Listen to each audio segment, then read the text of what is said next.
కోకాపేటలో ఎకరం 100 కోట్లు అంటేనే ప్రతి ఒక్కరు షాక్ అయ్యారు. అట్లాంటిది ఎకరం 1000 కోట్లకి పోయింది అని చెప్పేసి అయితే సేల్ అయింది అని చెప్పేసి సోషల్ మీడియాలో వైరల్ అవుతూ ఉంది. ఇది అసలు ఎక్కడ జరిగింది అనే విషయాలు అయితే తెలుసుకుందాం. దీని గురించి అయితే మాట్లాడేందుకు ప్రస్తుతం మనతో పాటు సీనియర్ జర్నలిస్ట్ సిఎస్ రావు గారు ఉన్నారు. నమస్తే అండి. నమస్తే సార్, ఎకరం 1000 కోట్లు అంటే షాక్ అవుతూ ఉన్నారు ఎవరైనా కానీ. అసలు ఇది సాధ్యమేనా? అసలు ఎక్కడ జరిగింది ఎకరం 1000 కోట్లు అంటే? సో మన ఇండియాలోనే జరిగిందా అని ఒక డౌట్ కూడా వస్తూ ఉంది. సో అసలు ఎక్కడ జరిగింది? ఎకరం 1000 కోట్లు పలికిన మాట వాస్తవం. అయితే అది నిజమైనటువంటి డిమాండా, ఆర్టిఫిషియల్ డిమాండా అని అంటే ఏ ప్రాంతంలో ఇది ఇంత ధర పలికింది, సో దీని వెనక ఏం జరిగింది అని అంటే ఖచ్చితంగా రియల్ ఎస్టేట్లో ముంబై మాఫియా అనేది రాజ్యం వెళ్తుంది భారతదేశంలో, భారతదేశ వ్యాప్తంగా. వాళ్ళు ఎక్కడుంటే అక్కడ ఆర్టిఫిషియల్ రేట్లు పెంచేస్తారు.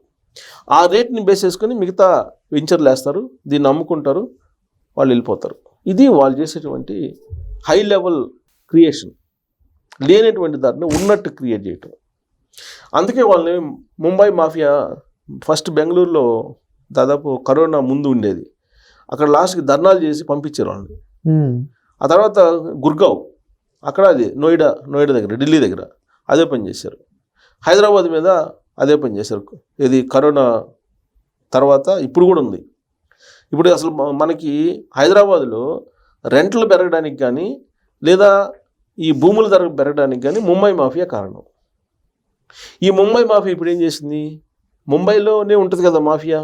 ముంబైలో 4 ఎకరాల 16 సెంట్ల భూమిని 3600 కోట్లు కొన్నారు సుమారుగా.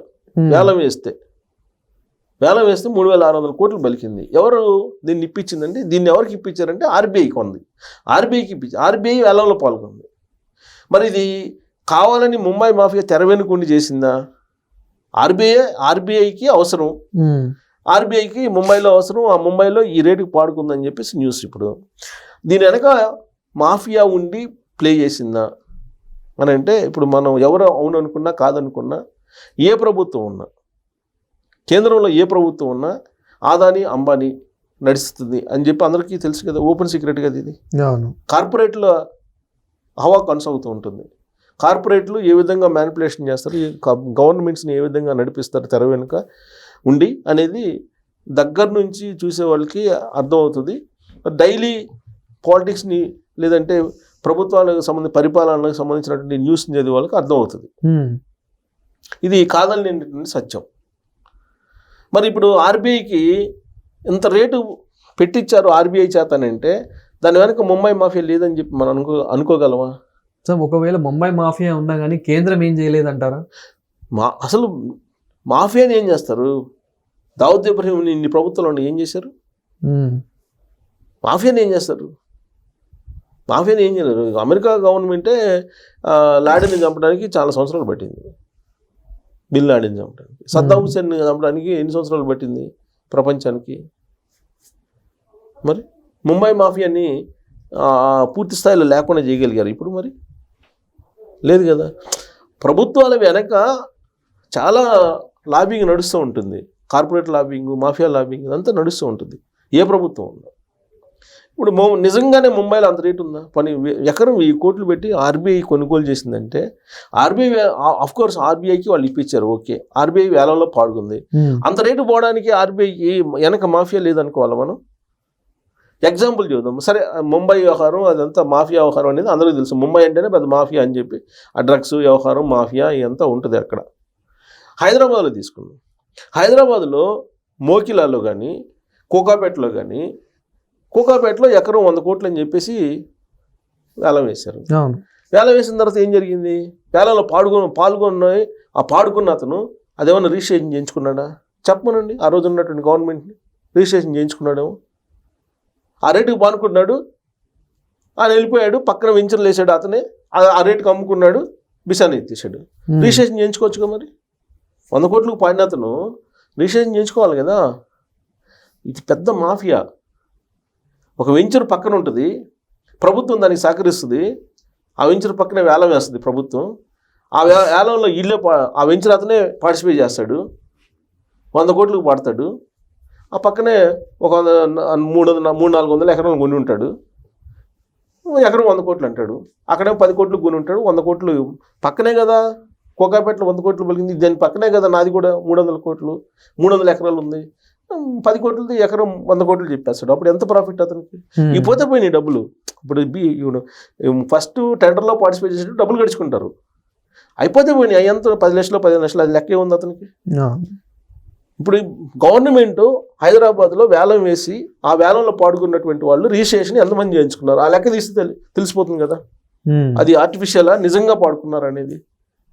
సింపుల్గా అసలు ఎంత దారుణం అంటే, రియల్ ఎస్టేట్కి ప్రభుత్వాలకి ఒక అస్త్రంగా మారింది. ఇంతకన్నా దరిద్రమైనటువంటి, ఇంతకన్నా దారుణమైనటువంటి పరిస్థితి ఇంకోటి ఉండదు. అసలు అందుబాటులో అందరికీ ఉండాలి, అందరికీ నివాస గృహాలు ఉండాలి, అందరికీ భూములు అందుబాటులో ఉండాలి, అది ప్రభుత్వం చేయాలి. కానీ ప్రభుత్వం ఏం చేస్తుంది? కావాలని హైప్ చేస్తుంది రేట్లని, కావాలని హైప్ చేసేసి కొంతమంది మాత్రమే ఇల్లు ఉంటాయి, వాడేమో రెంట్ ఎక్కువ చెప్తాడు. ఎవరు పోయి ఉంటారు అక్కడికి? ఇప్పుడు సపోజ్ ఒక ఇంజనీర్ ఉన్నాడండి, ఇంజనీరింగ్ చదివి స్టూడెంట్ ఉన్నాడు. ఇంజనీరింగ్ స్టూడెంట్ ఎంతమందికి నెలకి ₹1,00,000 ఉద్యోగాలు వస్తాయి? ఇమీడియట్గా స్టార్టింగ్లోనే ఫ్రెషర్స్కి వస్తాయా? లేదు. యావరేజ్న 190 మందికి 25,000 వస్తుంది. ఇంటర్ రెంట్ అడిగితే 30,000 చెప్తాడు. అంటే ₹5,000 ఇంకా జేబులో పెట్టుకొని పెట్టాలి.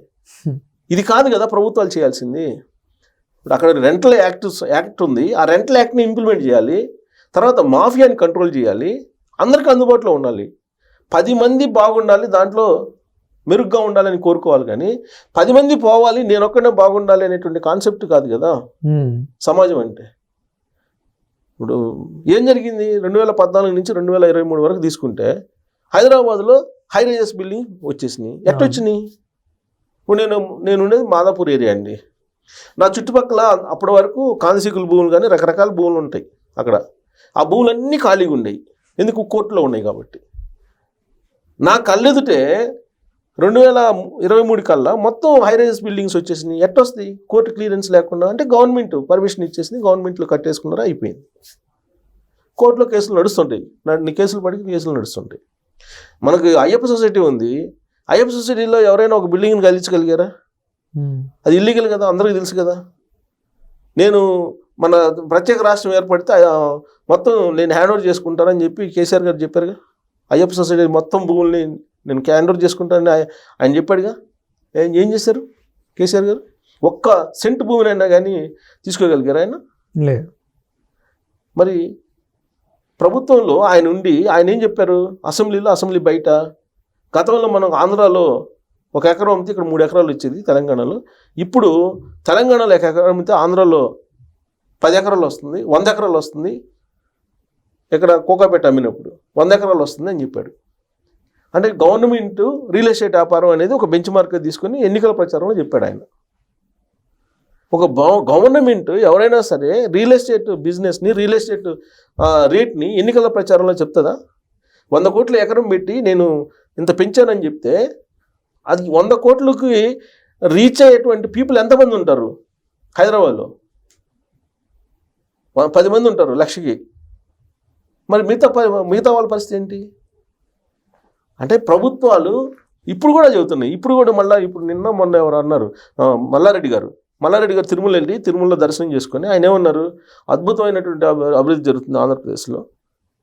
ఇప్పుడు హైదరాబాద్లో భూములు కొనేవాళ్ళు లేరు, తెలంగాణలో భూములు కొనేవాళ్ళు లేరు, ఆంధ్రప్రదేశ్లో బ్రహ్మాండమైనటువంటి భూములు కొనుగోళ్ళు, రియల్ ఎస్టేట్ పెరిగిపోయింది అని చెప్తున్నారు. అంటే రియల్ ఎస్టేట్లో రేట్లు పెరగడం, రియల్ ఎస్టేట్ భూముల రేటు పెరగడం అనేది ప్రభుత్వం యొక్క పరిపాలనకి బెంచ్ మార్క్గా చెప్తున్నారు ఈ పొలిటీషియన్స్. దీన్ని ఆలోచించాలి ప్రజలు. ఇది ఆర్టిఫిషియలా, లేకపోతే వీళ్ళు క్రియేట్ చేసి మోసం చేస్తున్నారా అని. అలాగే ముంబైలో ఆర్బీఐకి సంబంధించినటువంటి ఆర్బీఐకి సంబంధించిన పాడుకుందని అంటే దాని వెనుక అంత రేటు ఎందుకు ఉంటుంది? ఎకరం 1000 కోట్ల? 1000 కోట్లు అంటే ఏమన్నా 1000 రూపాయల? కాదు కదా, 1000 కోట్లు పెట్టి పాడారు దాన్ని. 1000 కోట్లు. ఆ 1000 కోట్లు అంటే ఒక గవర్నమెంట్ ల్యాండే కదా. ఇప్పుడు మనం మన ఆంధ్రప్రదేశ్లో చూసాం. ఆంధ్రప్రదేశ్లో ఏంటి, జగనన్న కాలనీలని పెట్టారు 2014 నుంచి 2024 దాకా. అక్కడ భూములు తీసుకున్నారు రైతుల దగ్గర, 5 లక్షలకి అట్లా తీసుకున్నారు, 3 లక్షల నుంచి 5 లక్షల తీసుకున్నారు. దాన్ని ఏం చేశారు? 15 లక్షలు తీసుకున్నట్టు బిల్లింగ్ చేసేసారు. బిల్లింగ్ చేసేసి కొన్ని చోట్ల 25 లక్షలు తీసుకున్నట్టు కూడా బిల్లింగ్ చేసేసారు. గవర్నమెంట్ దగ్గర నుంచి డబ్బులు తీసుకున్నారు. దాని మీద ఇప్పుడు కేసు నడుస్తుంది కదా ఆంధ్రప్రదేశ్ గవర్నమెంట్ దగ్గర. సేమ్ అలానే ఉంటుంది. ముంబైలో ఇప్పుడు ఆర్బీఐది కూడా సేమ్ అదే ఉంటుంది. లేదంటే తెర వెనుకుండి ఎవరు నడిపిస్తున్నారో నడిపించుంటారు. లేదంటే అంత రేటు ఎందుకు పడుతుంది? అంత రేటు ముంబైలో ఉండొచ్చు, రేటు ఉండొచ్చు, కానీ ఎకరం 1000 కోట్ల సుమారుగా అంతా దాన్ని టాప్గా చెప్తున్నారు. ఇప్పుడు రేపు చూడండి అన్ని పేపర్లో ఇదే వస్తుంది, అన్ని పేపర్లు అన్ని మీడియాలో ఇదే వస్తుంది. ఆల్రెడీ స్టార్ట్ అయిపోయింది. ఎకరం 1000 కోట్లు ముంబైలో. హైదరాబాద్ కన్నా ఎక్కువ ఉంటుంది అక్కడ ముంబైలో. కారణం ఏంటంటే ముంబైకి విస్తీర్ణం లేదు, సముద్రం ఒడ్డు కాబట్టి మీకు ఎక్స్టెన్షన్ చేసుకోవడానికి అవకాశం లేదు. హైదరాబాద్ అట్ట కాదు కదా, మీరు ఎంత దూరం పైన ఎక్స్టెండ్ చేసుకోవచ్చు. మరి రేట్ ఎందుకు పెరిగిద్ది? హైదరాబాద్లో 100 కోట్లు ఎందుకు పెరిగిద్ది ఎకరం? సో అక్కడైనా సరే అది ఆర్టిఫిషియలే, అది కూడా ఆర్టిఫిషియల్ రేటే అని చెప్పి మనం భావించాలి. వస్తుంది, రిపోర్ట్స్ వస్తాయి.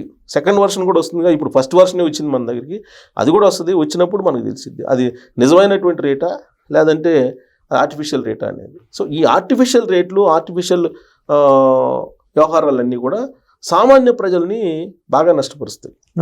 మధ్యతరగతి సామాన్య ప్రజల్ని చాలా దెబ్బతీస్తాయి. ఇప్పుడు చూడండి హైదరాబాద్ రియల్ ఎస్టేట్లో ఇప్పుడు పేద మధ్యతరగతి వర్గాలకు అందుబాటులో ఉన్నటువంటి ఫ్లాట్స్ అమ్ముడుపోవట్ల. కారణం ఏంటి? రేట్లు పెంచేశారు.